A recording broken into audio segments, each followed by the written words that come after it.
Have you ever wondered what happens when we waste the opportunities we've been given? Are we really using all of our potential, or is fear holding us back? Today, we're diving into one of Jesus' most powerful stories, the parable of the talents, and what you're about to discover might completely change the way you approach the choices you make every day. Imagine receiving a valuable gift, something that could transform your life. Now, what do you do with it? Do you take risks, invest, and grow? Or do you hide it away, afraid of failure? This story will show you that how we use what we're given shapes not just what we achieve here, but also our destiny in the future. If you've ever felt the pressure of making a big decision or wondered if you're making the most of your opportunities, this video is for you. Stay with us until the end, because the lesson we'll explore today might be exactly what you need to change your path. Alright, picture this. There was a master, a wealthy man, about to go on a long journey. Now, before leaving, he called 3 of his servants. You can almost feel the anticipation in the air. These weren't just any servants. They were the ones he trusted, the ones he believed could handle responsibility. So, he stands before them, and without much explanation, he gives each one a different amount of money, talents as they were called back then. To the first servant, he hands over 5 talents. Now, keep in mind, 1 talent alone was a lot of money, so this was no small gift. To the second servant, he gives 2 talents, and to the third, just 1. You might be wondering, why the difference? Why not give each one the same amount? Well, here's the thing. The master knew his servants. He didn't just hand out money randomly. He gave each of them according to their abilities, according to what he knew they could handle. So now, with these valuable resources in their hands, the servants stood there, holding the future of their master's wealth, each one knowing they had been trusted with something important. And the master, without another word, he turned and left on his journey, leaving them to decide what they were going to do next. Now, this is where things start to get interesting. What would you do if you were one of those servants, standing there with that fortune, knowing your master expected something in return? What would be your next move? This is where the story really begins. Now, each of these servants stood there, holding their talents, feeling the weight, not just of the money, but of the responsibility.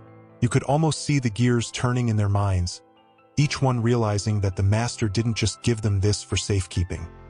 He expected something in return. He trusted them to do something with what they had received. And here's the thing, this wasn't a casual decision.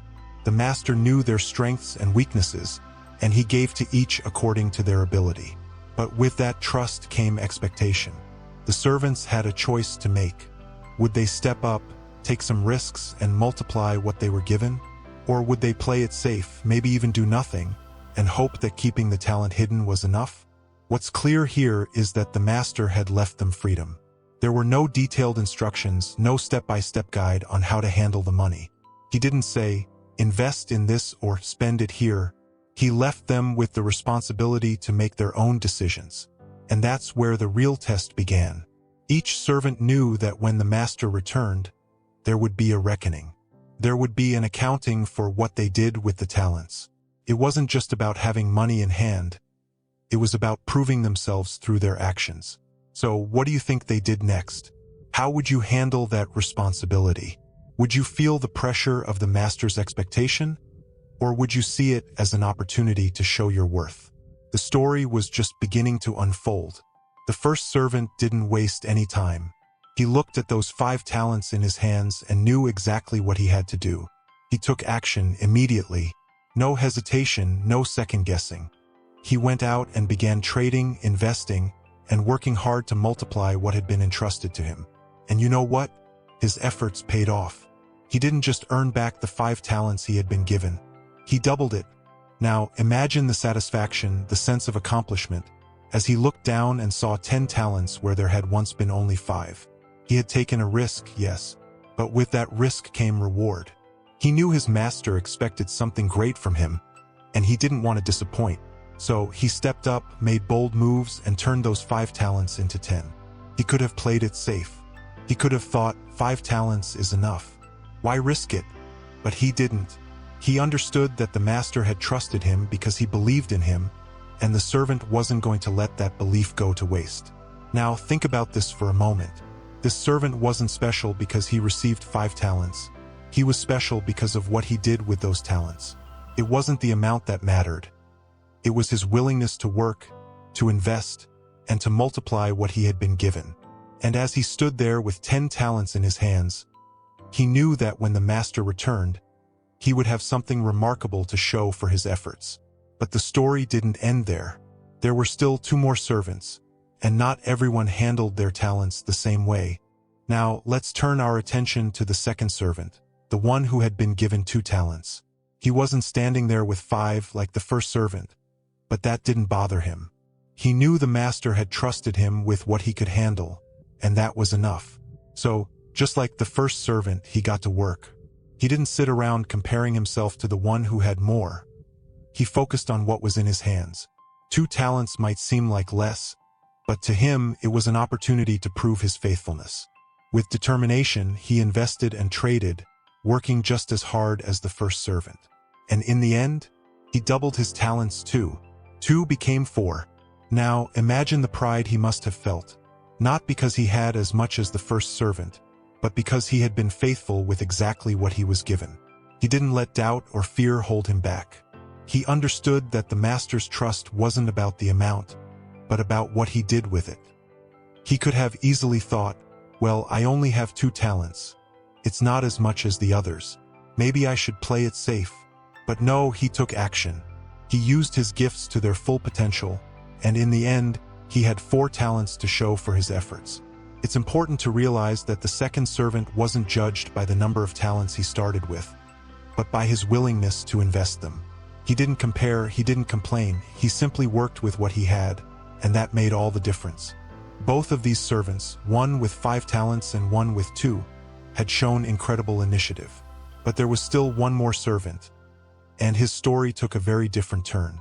And now we come to the third servant, the one who had received just 1 talent. Unlike the first 2, he wasn't filled with the same drive or urgency. He looked at that single talent in his hands, and instead of seeing an opportunity, he saw something else. Fear. He began to worry. What if I lose it? What if I invest it and fail? What if, when the master returns, I have nothing to show? His thoughts swirled with doubt and hesitation. He wasn't thinking about how to grow the talent. He was only focused on protecting himself. So he made a choice. Instead of taking any risks, instead of trying to use what the master had given him, he went out, dug a hole in the ground, and buried the talent. There, in the dirt, he thought it would be safe. No risk, no effort, just preservation. In his mind, he probably thought he was doing the smart thing. After all, he hadn't lost the talent, right? When the master returned, he could hand it back, exactly as it was. But here's the thing. That was never the master's intention. The talent wasn't given to be hidden away. It was meant to be used, multiplied, invested. The third servant had missed the point entirely. He wasn't being cautious. He was being inactive, letting fear dictate his decisions. As he covered that talent with dirt, he might have felt a sense of temporary relief, thinking he had avoided risk. But little did he know, his choice to bury the talent was going to lead to consequences far worse than any failure would have. While the other 2 servants were hard at work, multiplying what had been given to them, this servant chose to hide his opportunity, burying not just the talent but also his responsibility.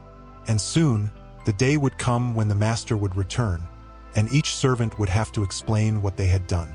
The time for reckoning was drawing near, and then the day finally came. The master returned from his long journey, and now it was time for each servant to give an account of what they had done. You could almost feel the tension in the air as the 3 servants stood before him, each knowing they would soon have to reveal the results of their choices. The master looked at the first servant, the one who had received 5 talents. With confidence, the servant stepped forward, his hands full of 10 talents now. "Master," he said, "you gave me 5 talents. Look, I have gained 5 more." The master's eyes lit up with approval. You could see the pride and joy on his face as he responded, "Well done, good and faithful servant. You have been faithful with a few things. I will put you in charge of many things. Come and share your master's happiness." There was a sense of accomplishment in the air. The servant had used what he had been given, worked hard, and was now rewarded, not just with more responsibility, but with the joy of knowing he had pleased his master. Then the second servant stepped forward, carrying his 4 talents. He, too, had doubled what was given to him. "Master," he said, "you entrusted me with 2 talents. See, I have gained 2 more." And again the master beamed with satisfaction. "Well done, good and faithful servant," he said. "You have been faithful with a few things. I will put you in charge of many things. Come and share your master's happiness." The same reward, despite starting with less. The second servant had proven just as faithful as the first. It wasn't about the amount they started with, but what they did with it. The master was equally pleased, equally generous in his praise. But now it was the third servant's turn. He stepped forward, and you could almost sense the hesitation in his steps. Unlike the others, he wasn't holding more talents. He wasn't carrying a return on investment. Instead, in his hands, he carried only what he had been given. The single talent, still untouched, still exactly as it had been when the master first left. And then he began to speak, his voice filled with excuses. "Master, I knew that you are a hard man, harvesting where you have not sown and gathering where you have not scattered seed. So I was afraid, and I went out and hid your talent in the ground. See, here is what belongs to you." He thought he had played it safe. He thought returning exactly what he had been given would be enough. But what he didn't realize was that the master had expected more. He had expected the servant to take that talent and make something of it. And now the moment of truth had arrived. The third servant stood there, offering the master the 1 talent he had buried in the ground, his words still hanging in the air. "I was afraid," he had said, trying to explain himself, hoping that his inaction would be seen as caution, as if fear could justify doing nothing. But the master's face hardened, his eyes narrowing with disappointment. This wasn't what he had expected, not at all. The master looked at the servant and said, "You wicked, lazy servant." The words struck like a hammer. "You knew that I harvest where I have not sown and gather where I have not scattered seed? Well then, you should have put my money on deposit with the bankers so that when I returned, I would have at least received it back with interest." There was no mistaking the master's frustration now. It wasn't the fact that the servant had started with only 1 talent. It was that he had chosen to do nothing with it. He had let fear, and perhaps laziness, stop him from even trying.